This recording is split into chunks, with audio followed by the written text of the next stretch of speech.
السلام علیکم۔ آپ نے ایک پرندے کا نام سنا ہوگا عقاب، جسے انگلش میں ایگل کہتے ہیں۔ پرندے کا بادشاہ عقاب جب بوڑھا ہو جاتا ہے تو موت سے بچنے اور دوبارہ جوان ہونے کے لیے کیا کام کرتا ہے؟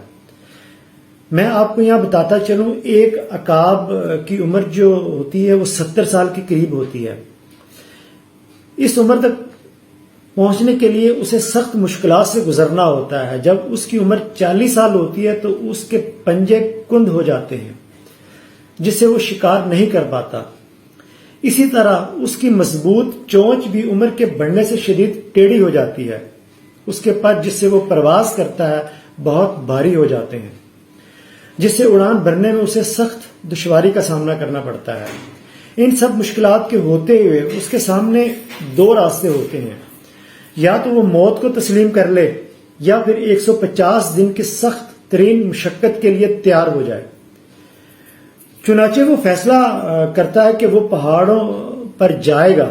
پہاڑوں پر جانے کے بعد سب سے پہلے وہ اپنی چونچ کو پتھروں پر مارتا ہے یہاں تک کہ وہ ٹوٹ جاتی ہے۔ کچھ دن بعد جب نئی چونچ نکلتی ہے تو وہ اس سے اپنے سارے ناخن جڑ سے اکھاڑ پھینکتا ہے۔ پھر جب اس کے نئے ناخن نکل آتے ہیں تو وہ چونچ اور ناخن سے اپنا ایک ایک بال اکھاڑ دیتا ہے۔ اس سارے عمل میں اسے 5 ماہ کی طویل اور مشقت سے گزرنا ہوتا ہے۔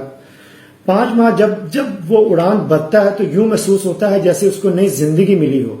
اس طرح وہ 30 سال مزید زندہ رہتا ہے۔ عقاب کی زندگی اور ان ساری باتوں سے عقاب کی زندگی اور ان ساری باتوں سے ہمیں یہ سبق ملتا ہے کہ بعض دفعہ ہمارے لیے اپنی زندگی کو بدلنا بہت ضروری ہوتا ہے تاکہ ہم اس سے بہتر زندگی گزار سکیں، اگرچہ اس زندگی کو بدلنے کے لیے ہمیں سخت جد و جہد کیوں نہ کرنی پڑے۔ ہمیں اپنی اس زندگی کو بدلنا ہے، مایوس نہیں ہونا۔ آپ سب کا بہت شکریہ۔